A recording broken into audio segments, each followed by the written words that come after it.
In this tutorial, we will discuss about learning to observe. Hi, my name is Carola, and I will be your guide for this part of the tutorial on learning how to observe. This opening talk takes a little while, so I would ask you to make yourself comfortable. You might even want to listen with your eyes closed. Okay, let's start with a comment on the title of the tutorial itself. At first sight, it may seem rather odd to suggest that, as an adult, you have anything to learn about how to observe. However, in this instance, the term observe relates directly to the practice of observing in the way that scientists do it. The objective of this tutorial is to introduce you to some of the basic issues involved in learning how and why scientists have developed their special observational techniques. In all sciences, special instruments have been developed to help collect data. Examples include microscopes in biology, telescopes in astronomy, bubble chambers in physics, and PET scans for looking at the working of the brains in neuroanatomy. Each of these instruments opens up a new horizon on the kinds of things that can be seen with the naked eye. The kinds of data they collect help to give us more insight into the natural laws governing the physical world around us and the physical world within us. When it comes to observing people, however, it is difficult to imagine what needs to be developed. This difficulty arises because as adults, we are already used to observing people on a daily basis. Indeed, from the moment we are born, we have been observing people. So what is it that you might have to learn? The first thing to acknowledge is that yes, you are experienced in observing. But there's one difficulty, indeed a major difficulty, in observing people from the perspective of a lay scientist. That is, lay scientists usually are unaware of the extent to which their skills in observing are influenced by their educational histories. We have all been exposed to different ways of learning about the world into which we were born. The problem is that with such a variety of training histories, there's no consensus on how to observe the world. In fact, it may never have occurred to you that there should be an agreed-upon way to observe. You just did it your way, your friends did it their way. But let me put this to you. Imagine for a moment that there's no such thing as a microscope. Now, there was a time when this was indeed the case. People during this time could not conceive that such a thing might exist. They went about their business doing their science and coming up with ideas as how bits and pieces of the world might work. Imagine that we transported all these scientists to our time and showed them the things that can be seen with modern microscopes. It would blow their minds. Suddenly, many of their previously cherished ideas and beliefs would be cast aside because new information showed them simply to be wrong. Alternatively, many of the ideas might find support because now there would be new kinds of data to support them.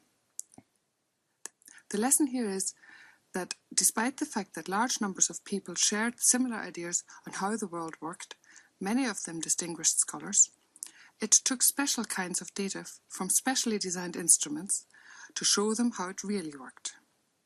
So how does this lesson translate into the development of techniques for observing people? There are two interrelated points to consider. First, each of us has to examine the way in which our learning history influences our skills in observing. Second, we have to take steps to protect our observational skills from such influence. Bear in mind also that in any science there is one implicit assumption. It is this. It is assumed that there are natural laws governing how the world works, and that includes how we function as human beings. There's no point in doing science if we don't hold this assumption. This is because a practice of science is a search for these natural laws. Let's now pick up on the first point I raised, the notion that there is something influencing the way in which we casually observe people. In real terms, this usually takes a form of mixing interpretation with observation. One way to see what I mean is to do the following. Whenever you finish listening to this section of the tutorial, find a place to sit and watch people engage in some kind of activity. You could be sitting in a cafe, for example, watching a person doing something as simple as going up to the counter to pay for their coffee. Wherever you are and whatever you observe, see if you can catch yourself imagining what that person is thinking. chances are that this is exactly what you will find yourself doing. Now here's the point, and it's a simple point. When you observe the person's action and when you imagine what they are thinking, you are in fact doing two different things, observing and imagining. The problem is, you might not have noticed this. What's more, someone else looking at the person might observe the same, but imagine something different from what you imagined. Whatever you imagine then, the point is that you will have confused your own response to the actions of this person with the actions of this person. Learning how to observe is learning how to catch yourself making this mistake so that you can avoid it in the future. To complicate matters, lay scientists usually succumb to the mistake of mentalism. The term mentalism refers to circular reasoning associated with the use of everyday words to explain someone's action. Typically, many of our everyday words like personality, attitudes, mood, and many more provide the illusion of having supplied an explanation for a person's action. But in reality, these words actually cut short the search for a real underlying explanation of what is observed.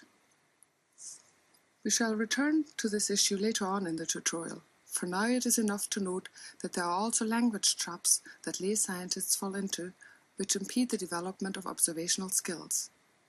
These traps are further reflections of our pre-scientific history with respect to the development of a science of behavior.